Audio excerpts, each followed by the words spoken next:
जय माता दी। आप लोगों का मेरे YouTube चैनल में स्वागत है। आज मैं आप लोगों को सुनाऊंगी माता रानी की जागरण कथा। नवरात्रि जागरण तारा रानी की कथा है। जागरण के बाद भंडारा क्यों किया जाता है, चलिए इस वीडियो के माध्यम से मैं आपको बताती हूँ। माँ दुर्गा का जागरण वैसे तो साल भर में कभी भी आयोजित किया जा सकता है, लेकिन नवरात्रि में अष्टमी और नवमी तिथि पर माता रानी की जागरण का विशेष तौर पर आयोजन कई जगहों पर किया जाता है। लेकिन क्या आप जानते हैं, माता रानी का जागरण बिना तारा रानी की कथा के अधूरा माना जाता है। तो चलिए मैं आप लोगों को इस वीडियो के माध्यम से माता रानी की कथा सुनाऊंगी, तो आप मेरे वीडियो में बने रहिएगा और वीडियो को लास्ट तक देखिएगा। माता का कथा चलिए शुरू करते हैं। एक राजा था जिसका नाम अश्पर्श था। वह माँ भगवती का बहुत बड़ा पुजारी था। वह रात दिन माँ दुर्गा की पूजा करता था। माता का पूजा में उसका हमेशा मन लगा रहता था। माँ ने उन्हें राजपाट, धन दौलत, ऐशो आराम के सभी साधन दिए थे। कमी थी तो सिर्फ एक ही, उनके घर में कोई संतान नहीं था। यह गम उन्हें दिन रात सताता था। वो माँ से यही प्रार्थना करते थे कि माँ उन्हें एक संतान दे दे ताकि उनका वंश चलता रहे। माँ ने उनकी पुकार सुन ली। एक दिन माँ ने आकर राजा को स्वप्न में दर्शन दिए और कहा कि तेरी भक्ति से मैं बहुत ही प्रसन्न हूँ। उन्होंने राजा को 2 पुत्रियाँ प्राप्त होने का वरदान दिया। कुछ समय के बाद राजा के घर में एक कन्या ने जन्म लिया। राजा ने अपने राजदरबारियों को बुलाया, पंडित ज्योतिष को बुलाया और बच्ची के जन्म कुंडली तैयार करने का हुक्म दिया। पंडितों और ज्योतिषों ने उस बच्ची की जन्म कुंडली तैयार की और कहा कि हे राजन, यह कन्या तो साक्षात देवी है। यह कन्या जहाँ भी कदम रखेगी वहाँ खुशियाँ ही खुशियाँ होगी। यह कन्या भी भगवती की पुजारिन होगी। उस कन्या का नाम तारा रखा गया। थोड़े समय बाद राजा के घर वरदान के अनुसार एक और कन्या ने जन्म लिया। मंगलवार का दिन था। पंडितों और ज्योतिषों ने जब जन्म कुंडली तैयार किया तो उदास हो गए।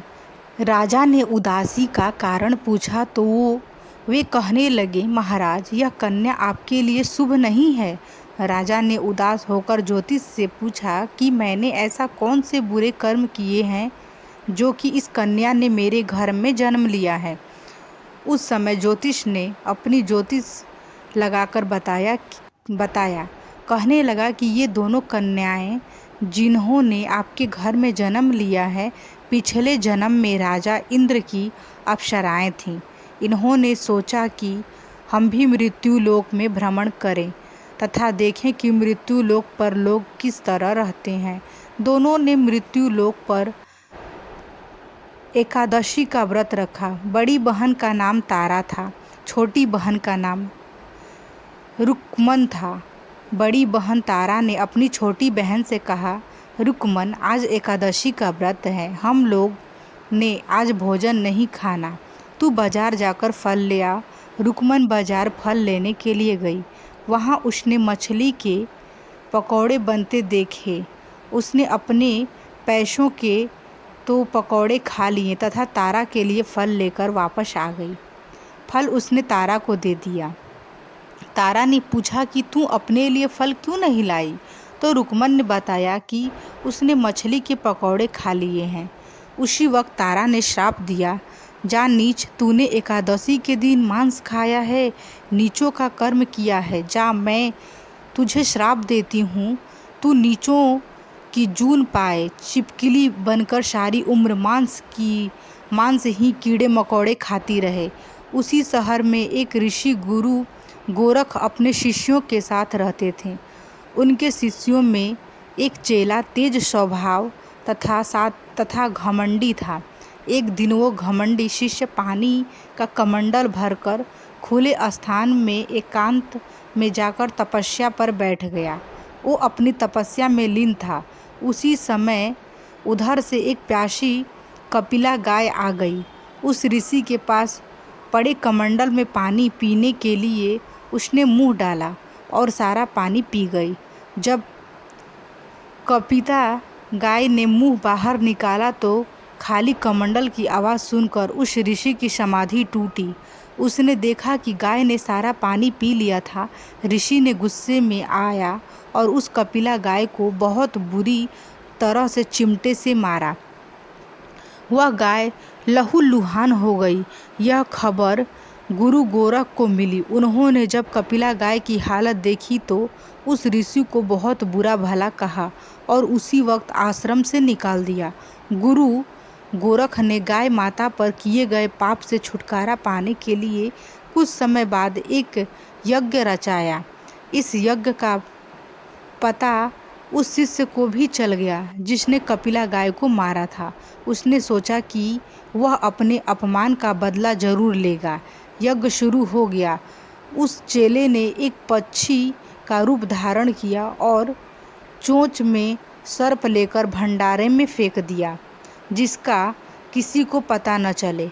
एक छिपकली जो पिछले जन्म में तारा देवी की छोटी बहन थी तथा बहन ने श्राप को स्वीकार कर छिपकली बनी थी, सर्प का भंडारे में गिरना देख रही थी।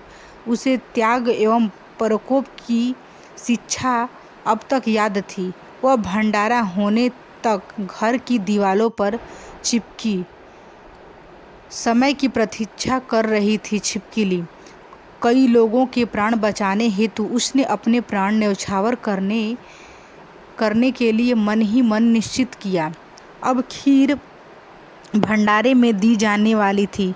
बांटने वालों की आंखों के सामने वह छिपकली दीवार से कूदकर कड़ाही में जा गिरी। नादान लोग छिपकली को बुरा भला कहते हुए खीर की कढ़ाई को खाली करने लगे। उन्होंने उसमें मरे हुए सांप को देखा। तब सबको मालूम हुआ कि छिपकली ने अपने प्राण देकर उन सबके प्राण की रक्षा की। उपस्थित सभी सज्जनों और देवताओं ने उस छिपकली के लिए प्रार्थना किया कि उसे सब योनियों से उत्तम मनुष्य जन्म प्राप्त हो तथा अंत में वे मोक्ष को प्राप्त करे। तीसरे जन्म में वह छिपकली राजा सर्प स्पर्श के घर कन्या जन्मी। दूसरी बहन तारा देवी ने फिर मनुष्य जन्म लेकर तारामती नाम से अयोध्या के प्रतापी राजा हरिश्चंद्र के साथ विवाह किया। राजा स्पर्श ने ज्योतिष से कन्या की कुंडली बनवाई। ज्योतिषों ने राजा को बताया कि कन्या अपने लिए हानिकारक सिद्ध होगी, शकुन ठीक नहीं है, अतः आप इसे मरवा दीजिए। राजा बोले, लड़की को मारने का पाप बहुत बड़ा है, मैं उस पाप का भार नहीं बन सकता। तब ज्योतिषों ने विचार करके राय दी, राजन, आप एक लड़की के सुंदर संदूक में ऊपर से सोना चांदी आदि जड़वा दें। फिर उस संदूक के भीतर लड़की को बंद करके नदी में प्रवाहित कर दीजिए। सोने चांदी से जड़ा हुआ संदूक अवश्य ही कोई लालच से निकाल लेगा और आपकी हत्या कन्या को भी पाल लेगा। आपको किसी प्रकार का पाप नहीं लगेगा। ऐसा ही किया गया और नदी में बहता हुआ संदूक काशी के समीप एक भंगी को दिखाई दिया। ज्योतिष की बात मानकर राजा ने अपनी कन्या को सोने चांदी से लदे हुए संदूक में उसको रख दिए और बहते पानी में उसे प्रवाहित कर दिए। वह संदूक बहता बहता काशी के समीप पहुंचा और वह एक भंगी को दिखाई दिया। वह संदूक को नदी में से बाहर निकाल लाया। उसने जब संदूक खोला तो सोने चांदी के अतिरिक्त अत्यंत रूपवान कन्या दिखाई दी। उस भंगी के कोई संतान नहीं थे। उसने अपनी पत्नी को वह कन्या लाकर दे दिया तो पत्नी की प्रशंसा का ठिकाना न रहा। उसने अपनी संतान के समान ही बच्ची को छाती से लगा लिया। भागवती की कृपा से उसके स्तनों में दूध उतर आया। पति पत्नी दोनों ने प्रेम से कन्या का नाम रुक्को रख दिया। रुक्को बड़ी हुई, उसका विवाह हुआ। रुक्को की सास महाराजा हरिश्चंद्र के घर सफाई आदि का काम करने जाया करती थी। एक दिन वह बीमार पड़ गई। रुक्को महाराजा हरिश्चंद्र के घर काम करने के लिए पहुंच गई। महाराजा की पत्नी तारामती ने जब रुक्को को देखा तो वह अपने पूर्व जन्म के पुण्य से उसे पहचान गई। तारामती ने रुक्को से कहा, हे बहन, तू मेरे यहाँ निकट आकर बैठो। महारानी की बात सुनकर रुक्को बोली, रानी जी, मैं नीच जाति की भंगिनी हूँ, भला मैं आपके पास कैसे बैठ सकती हूँ। तब तारामती ने कहा, बहन, पूर्व जन्म में तुम मेरी सगी बहन थी। एकादशी का व्रत खंडित करने के कारण तुम्हें छिपकली की योनि में जन्म लेना पड़ा। जो होना था वो हो चुका है। अब तुम अपने इस जन्म को सुधारने का उपाय करो तथा भगवती वैष्णो माता की सेवा करके अपना जन्म सफल बनाओ। यह सुनकर रुक्को को बड़ी प्रशंसा हुई और उसने उपाय पूछा। रानी ने बताया कि वैष्णो माता सब मनोरथों को पूरा करने वाली हैं। जो लोग श्रद्धापूर्वक माता का पूजन एवं जागरण करते हैं उनकी सभी मनोकामनाएं पूर्ण होती हैं। रुक्को ने प्रसन्न होकर माता की मनौती करते हुए कहा, हे माता, यदि आपकी कृपा से मुझे एक पुत्र प्राप्त हो गया तो मैं भी आपका पूजन एवं जागरण कराऊंगी। माता ने प्रार्थना को स्वीकार कर लिया। फलस्वरूप 10वें महीने उसके गर्भ से एक अत्यंत ही सुंदर बालक ने जन्म लिया। परंतु दुर्भाग्यवश रुक्को को माता का पूजन जागरण कराने का ध्यान न रहा। जब वह बालक 5 वर्ष का हुआ तो एक दिन उसे माता निकल आईं। रुक्को दुखी होकर अपने पूर्व जन्म की बहन तारामती के पास आई और बच्चे की बीमारी का सब विवरण कहकर सुनाई। तब तारामती ने कहा, तू जरा ध्यान करके देख कि तुझे माता के पूजन में कोई भूल तो नहीं हुई है। इस पर रुक्को को 6 वर्ष पहले की बात याद आ गई। उसने अपराध स्वीकार कर लिया। उसने फिर मन में निश्चय किया कि बच्चे को आराम आने पर जागरण अवश्य करवाऊंगी। भागवती की कृपा से बच्चा दूसरे दिन ही ठीक हो गया। तब रुक्को ने देवी की मंदिर में ही जाकर पंडित जी से कहा कि मुझे अपने घर माता का जागरण कराना है, अतः आप मंगलवार को मेरे घर पधार कर कीर्तन करें। पंडित जी बोले, अरे रुक्को, तू यही 5 रुपए दे जा, हम तेरे नाम से मंदिर में ही जागरण करवा देंगे। तू नीच जाति की स्त्री है, इसीलिए हम तेरे घर पे जाकर देवी का जागरण नहीं करा सकते। रुक्को ने कहा, हे पंडित जी, माता के दरबार में तो ऊंच नीच कोई विचार नहीं होता, सब एक समान होते हैं। वे तो सब भक्तों पर समान रूप से कृपा करती हैं, अतः आपको कोई ऐतराज नहीं होना चाहिए। इस पर पंडित जी ने आपस में विचार करके कहा कि यदि माता रानी तुम्हारे जागरण में पधारें तब तो हम भी स्वीकार कर लेंगे।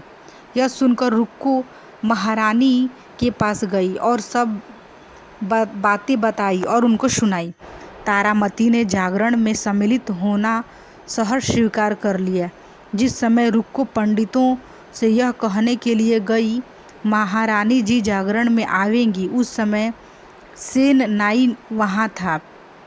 उसने जब सुन लिया और महाराजा हरिश्चंद्र को जाकर सूचना दी। राजा को सेननाई की बात पर विश्वास नहीं हुआ। महारानी भंगियों के घर जागरण में नहीं जा सकती, फिर भी परीक्षा लेने के लिए उसने रात को अपनी उंगली पर थोड़ा सा चीरा लगा लिया जिससे नींद न आए। रानी तारामती ने जब देखा कि जागरण का समय हो रहा है परंतु महाराज को नींद नहीं आ रही है तो उसने माता वैष्णो देवी से मन ही मन प्रार्थना की कि हे माता, आप किसी उपाय से राजा को सुला दीजिए ताकि मैं जागरण में सम्मिलित हो सकूं। राजा को नींद आ गई। तारामती रोशनदान से रस्सी बांधकर महल से उतर गई और रुक्को के घर पहुंची। उस समय जल्दी के कारण रानी के हाथ से रेशमी रुमाल तथा पाँव के एक कंगन रास्ते में ही गिर पड़ा। उधर थोड़ी ही देर बाद राजा हरिश्चंद्र की नींद खुल गई। वह भी रानी का पता लगाने निकल पड़े।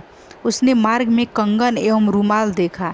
राजा ने दोनों चीज़ें रास्ते में उठाकर अपने पास रख लिया और जहाँ जागरण हो रहा था वहाँ जा पहुँचे।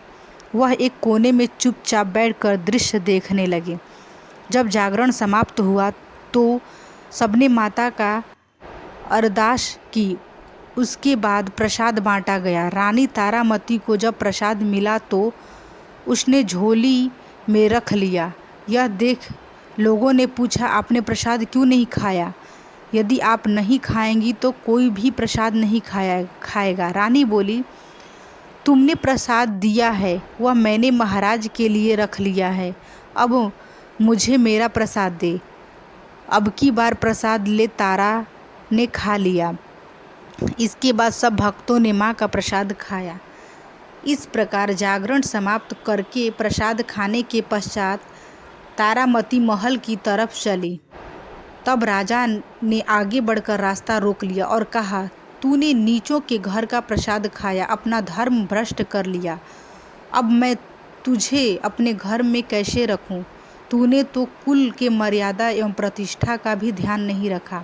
जो प्रसाद तू अपनी झोली में मेरे लिए लाई है उसे खिला मुझे भी तू अपवित्र करना चाहती है। ऐसा कहते हुए जब राजा ने झोली की ओर देखा तो भगवती की कृपा से प्रसाद के स्थान पर उसमें चंपा, गुलाब, गेंदे के फूल, कच्चे चावल, सुपारी दिखाई दिए। यह चमत्कार देखकर राजा आश्चर्यचकित रह गया। राजा हरिश्चंद्र रानी तारा को साथ ले महल लौट आए। वही रानी की ज्वाला मैया की शक्ति से बिना माचिस या चकमक पत्थर की सहायता के राजा को अग्नि प्रज्वलित करके दिखाई, जिसे देखकर राजा आश्चर्य में पड़ गया। रानी बोली, प्रत्यक्ष दर्शन पाने के लिए बहुत बड़ा त्याग होना चाहिए। यदि आप अपने पुत्र रोहितश्व की बलि दे सकें तो आपको दुर्गा देवी का प्रत्यक्ष दर्शन हो जाएगा। राजा के मन में तो देवी के दर्शन की लगन हो गई थी। राजा ने पुत्र मोह त्याग कर रोहितश्व का सिर देवी को अर्पण कर दिया। ऐसी सच्ची श्रद्धा एवं विश्वास देखकर दुर्गा माता सिंह पर सवार हो उसी समय प्रकट हो गईं और राजा हरिश्चंद्र दर्शन करके कृतार्थ हो गए। मरा हुआ पुत्र भी जीवित हो गया। चमत्कार देखकर राजा हरिश्चंद्र गदगद हो गए। उन्होंने विधि पूर्वक माता का पूजन करके अपराधों की क्षमा मांगी। इसके बाद सुखी रहने का आशीर्वाद दे माता अंतर्ध्यान हो गई। राजा ने तारा रानी की भक्ति की प्रशंसा करते हुए कहा, हे तारा, तुम्हारे आचरण से अति प्रसन्न हूँ। मेरे धन्य भाग्य जो तू मुझे पत्नी के रूप में प्राप्त हुई।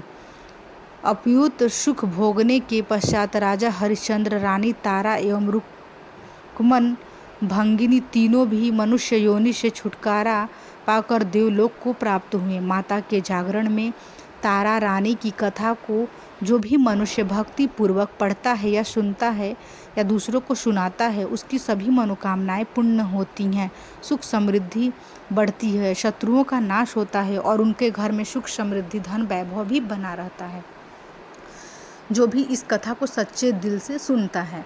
तो यदि आप लोगों को मेरी यह कथा पसंद आई होगी तो आप मेरे वीडियो को लाइक, शेयर एंड सब्सक्राइब ज़रूर करिएगा और इसी तरह का वीडियो देखने के लिए मेरे यूट्यूब चैनल पर बने रहिएगा।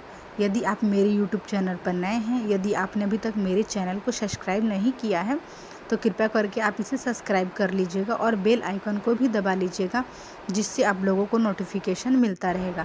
माता रानी की कृपा से आपके घर में भी सुख समृद्धि धन वैभव बना रहेगा और जिनको संतान नहीं है माता की कृपा से उनको संतान का सुख भी अवश्य मिलेगा। माता बहुत ही कृपालु है, सब पे कृपा करती है। माँ दुख हरनी है, माँ जगदम्बा हर किसी की झोली को भरने वाली है। तो आप माता पे भरोसा रखिएगा। नवरात्रि के महीने में माता का पूजा करिए। माता आपकी हर पुकार को अवश्य सुनेगी, क्योंकि माँ तो माँ होती है। तो आप लोग इस वीडियो को ढेर सारा प्यार दीजिएगा और जागरण अवश्य कराइएगा। जागरण के बाद भोजन भी करवाना चाहिए। तो मैं इस वीडियो को यहीं पे एंड करती हूँ। मिलूंगी नेक्स्ट वीडियो में। जय माँ दुर्गे।